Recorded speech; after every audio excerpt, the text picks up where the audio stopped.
අනිත් අය. අද ඉතින් මේ පෙන්වන්න යන්නේ පරණ අවුරුද්දේ අන්තිම දවස ගෙවුණු විදිහ. ඉතින් මම මේ උදේම සල්ලිත් අරගෙන තමයි දවස පටන් ගන්න යන්නේ. ඉතින් ඔෆිස් ලයිෆ් එක ඊසි නැහැ. ස්ට්‍රෙස් තියෙනවා. ඒත් ඒ අතරේ අපි ග්‍රෝ වෙන්න ඕනේ. ඔයාලත් ඔෆිස් යන කෙනෙක් නම් මේ වීඩියෝ එක ඔයාට රිලේට් වෙයි කියලා හිතනවා. එහෙනම් අපි ඩේ එක ස්ටාර්ට් කරමු. ඔෆිස් එකට ආවම හොඳ උස්මක් අරගෙන අලුත් දවසක් අලුත් චැලෙන්ජස් බාර ගන්න ඕනේ. අද මට එන දේවල් මට හැන්ඩල් කරන්න පුළුවන් කියන මයින්ඩ් සෙට් එකෙන් අපි ඩේ එක ස්ටාර්ට් කරාම හැමදේම හරියනවා.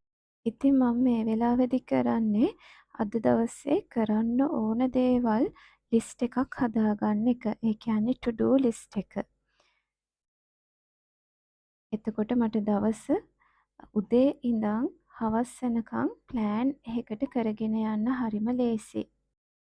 අසයින්මන්ට් මාකින් ඒ වගේම ලෙක්චරෙන් වැඩ ගොඩාක් තියෙන දවස් තියෙනවා.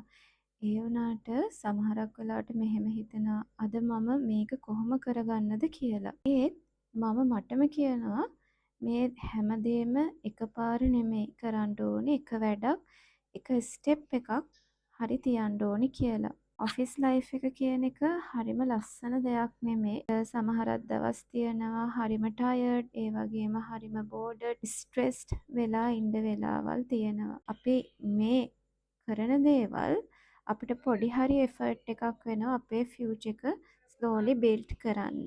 මේ ඉන්නේ මම ඇලෝවේරා ජූස් එකක් බිබී. මට අද ගැස්ට්‍රයිටිස් වගේ නිසා.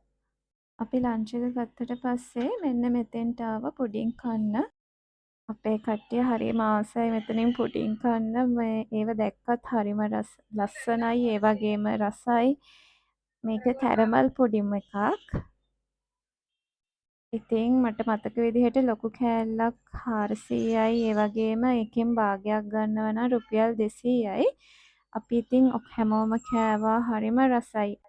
අපි සමහරක් දවස් වලට පුඩින් කනවා, ඒ වගේම අච්චාරු කනවා, නැත්නම් අයිස්ක්‍රීම් කනවා. මේ වගේ දේවල් ඉතින් අපේ ඔෆිස් එකේ හැමදාම වෙන දේ.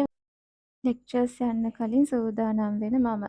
ඔෆිස් එක කියන්නේ එක් තනි පුද්ගලයෙක් තනියම වැඩක් කරන තැනක් නෙමෙයි. ඒක ටීම් එකත් එක්ක යන ජර්නි එකක්. අපි හැමෝටම සේම් ස්කිල්ස් නැහැ. කෙනෙක් ප්ලෑනින් වලට දක්ෂයි, ඒ වගේම කෙනෙක් එක්සිකියුෂන්ස් වලට, තවත් කෙනෙක් ප්‍රොබ්ලම් සෝල්ව් අවුට් කරන්න දක්ෂයි. ඒ වෙනස්කම තමයි ටීම් එකක් ස්ට්‍රෝං කරන්නේ. මට මේ පාසල් එක ලැබුණේ දෙව්ෂා ෆැෂන් එකේ අක්කිගෙන්. ඉතින් මේකේ මම ඕඩර් කරේ පිජාම සෙට් එකක්. හරිම ලස්සනයි. එතකොට හරිම නීට්, හරිම සොෆ්ට් කිට් එකක් තමයි මේ තියෙන්නේ. මම හරිම ආස හිතුණා මට ඒකේ ඩිසයින් එක, ඒ වගේම තියෙන ආර්ට් එක දැක්කම මට මාරම ආසාවක් දැනුණා. ඒ වගේම හරිම නීට් එකට මේක මහලා තියෙනවා. ඉතින් මම ඔයාලටත් රෙකමන්ඩ් කරනවා මේ දෙව්ෂා ෆැෂන් එක. ඉතින් ඔයාලටත් ඕඩර්ස් දාන්න පුළුවන්. මම නම්බර් එක උඩින් දාන්නම්. හරිම ලස්සනයි. ඉතින් මෙයාලගේ TikTok page එකෙන් තමයි මම මේක ඕඩර් කරේ. බලන්නකෝ ඒක හරිම ලස්සනයි. ඉතින් මම මේ පෙරලා බලන්නේ මේකේ ලස්සන.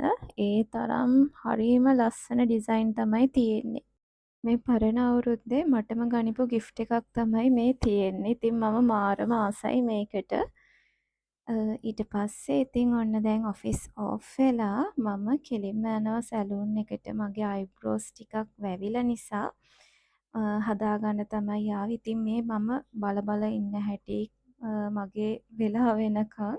පස්සේ ඉතින් මං කෙලින්ම ගියා බස් එකට. බස් එකේ තමයි අද ආවේ. ඉතින් මං ගෙදර එද්දි බලන්නකෝ අහසේ පාට දම් පාටයි, හරිම ලස්සනයි. ඉතින් රෑ වෙලා ටිකක් මගේ චූටි පැටිය ඔන්න එළියට එනවා. මම එයාට බෝල් එකක් ගත්තා. So remember, alone we can do little, together we can do much. එහෙනම් අපි ආයිමත් හමු වෙමු. bye.